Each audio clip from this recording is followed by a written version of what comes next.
Hey guys, Paradox here. Today we're going to be going over the newest map in Heroes of the Storm, and I'm going to be doing this video a little bit differently than I normally do the other strategy videos. The reason why is because normally I will see a map that everyone already knows the strategies on, and we'll take a pro game, they do the strategies perfectly, and I go through and I explain what they're doing, when they're doing it, why they're doing it, and it turns out to be a great video.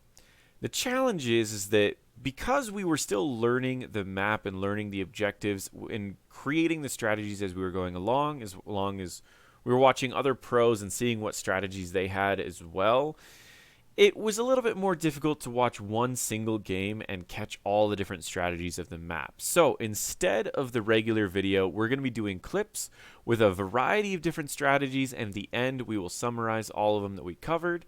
Followed by, if you have any others, you can always add it to the comments afterwards. So to start off, I'm going to explain what Alterac Pass is, as well as what are the things that you really need to look out for on this map. To start off, Alterac Pass is the newest map in Heroes of the Storm, and there are two cams available. These are these null cams. They are reskinned versions of the Firebat cams, which means that they have an AoE auto attack that reduces armor. It is very powerful. They have a lot of health, and for 3 of them pushing, they can effectively take a fort by themselves because they create so much momentum with the other units that they can take this entire fort by themselves if they are left alone.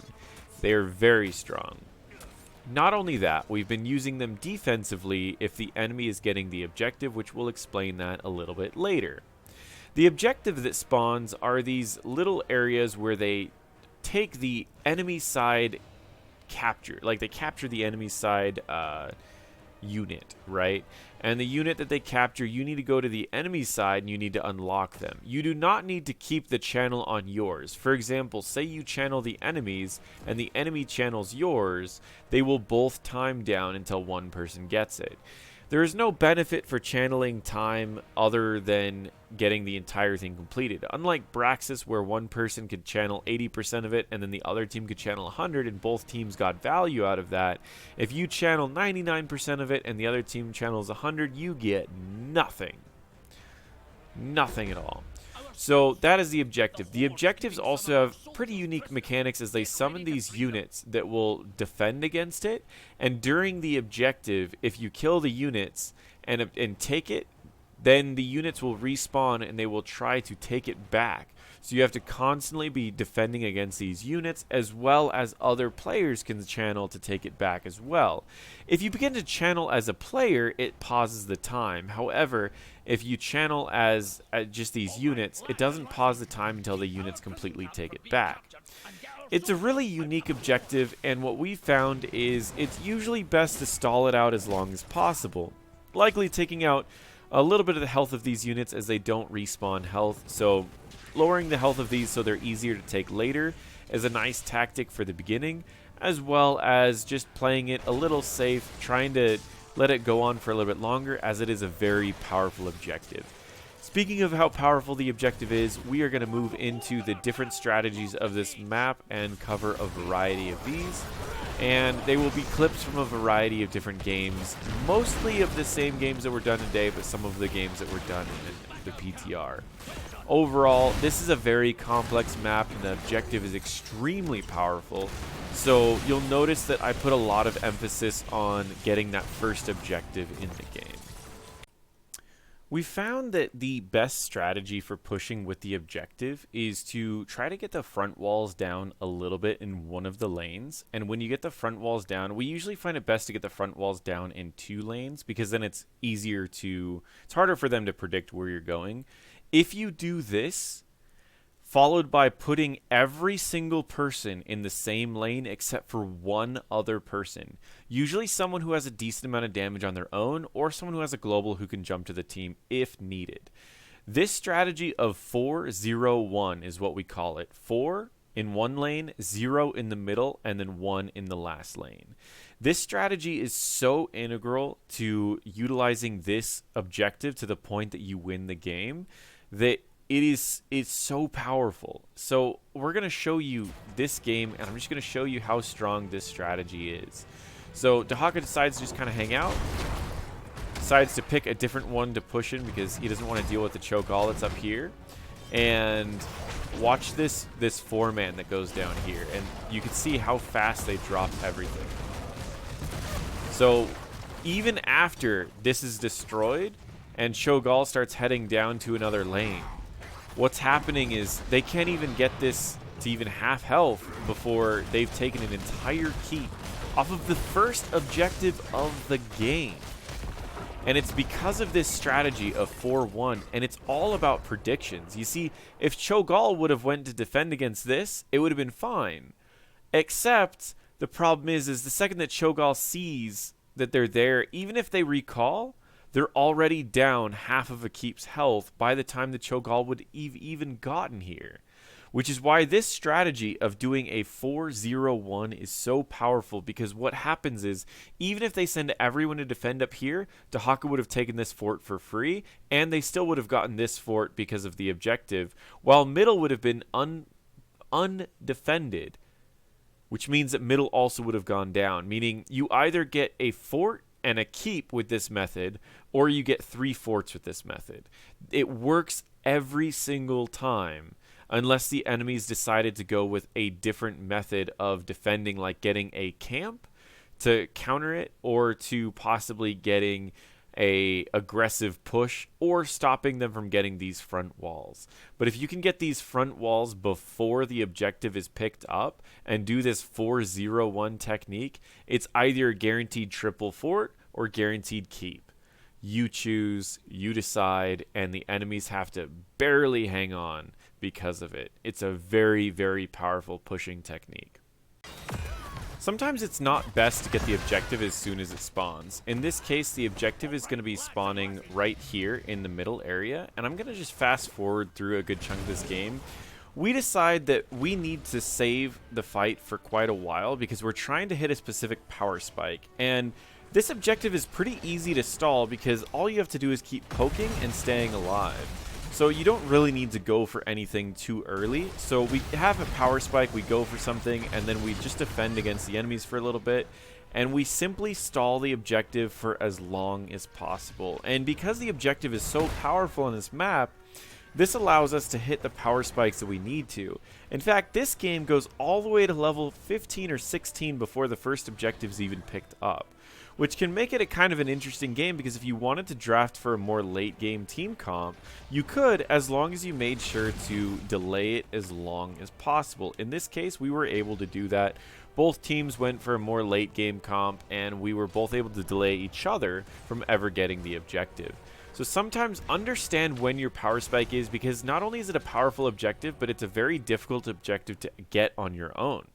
So if you're not constantly looking for your power spike and you jump in too early, you might die trying to take the objective away from these minions, while the enemies will go through and they will take your objective and win the game.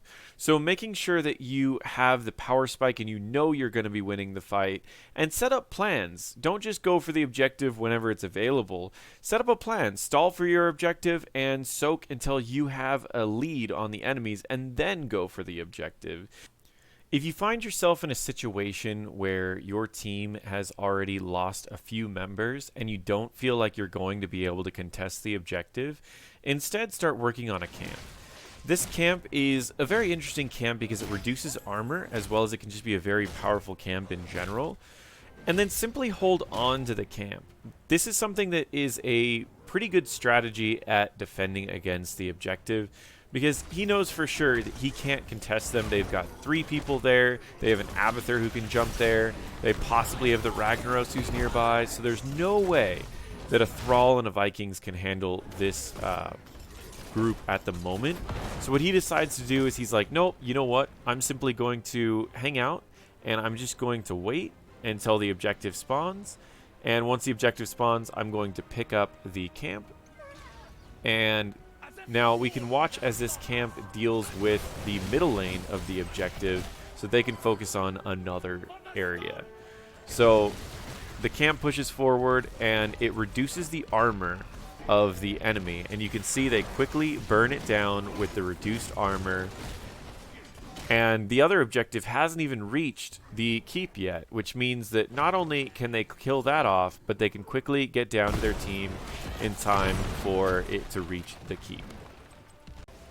As the game moves to the late game, one thing that you need to notice is that the timer takes much longer. So if you feel like you're behind in the game, that you've been losing team fights, or you've just been losing structures, for in this case, red team is down by kills by quite a bit and structures.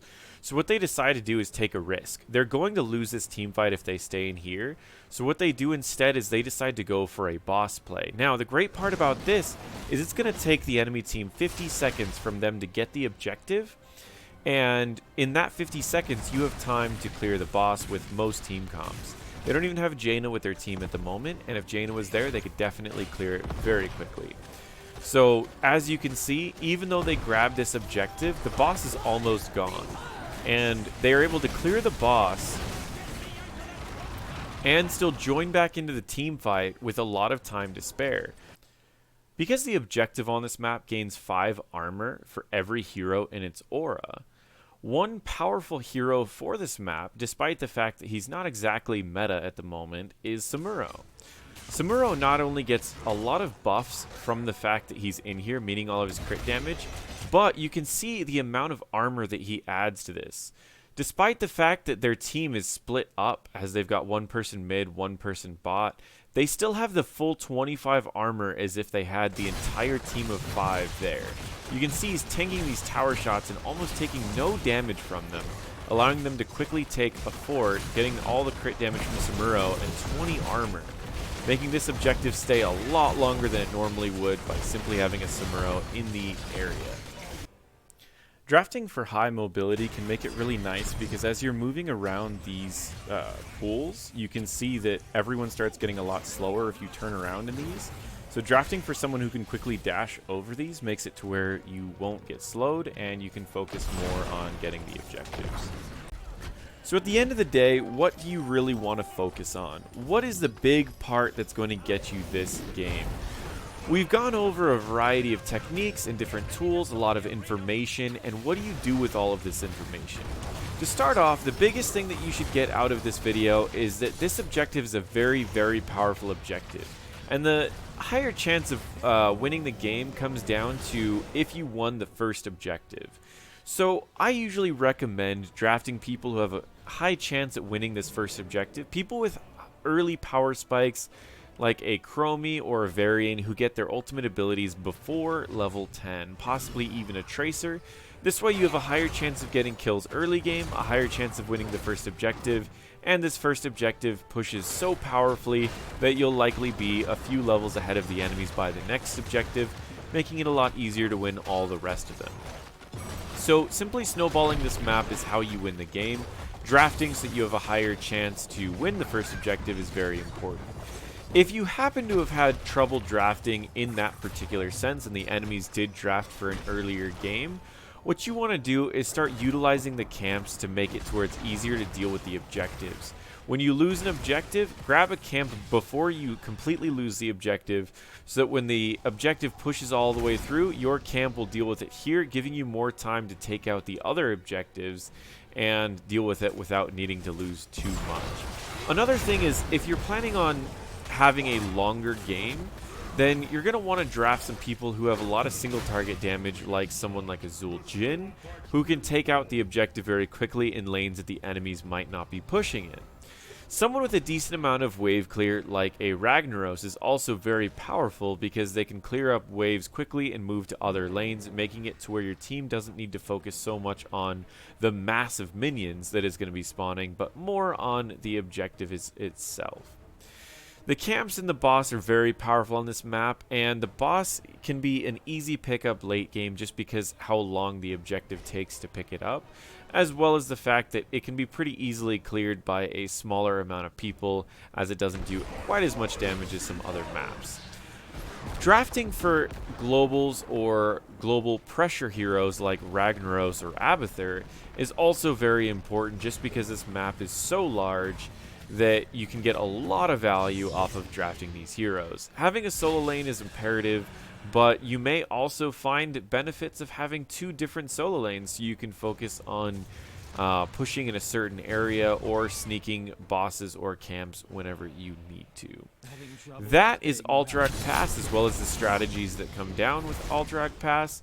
If you have any other things to add to Alterac Pass, or if you just like these videos, feel free to toss a comment below, and as always, I always appreciate some subscribes. Thank you so much, and feel free to check out some of my other videos.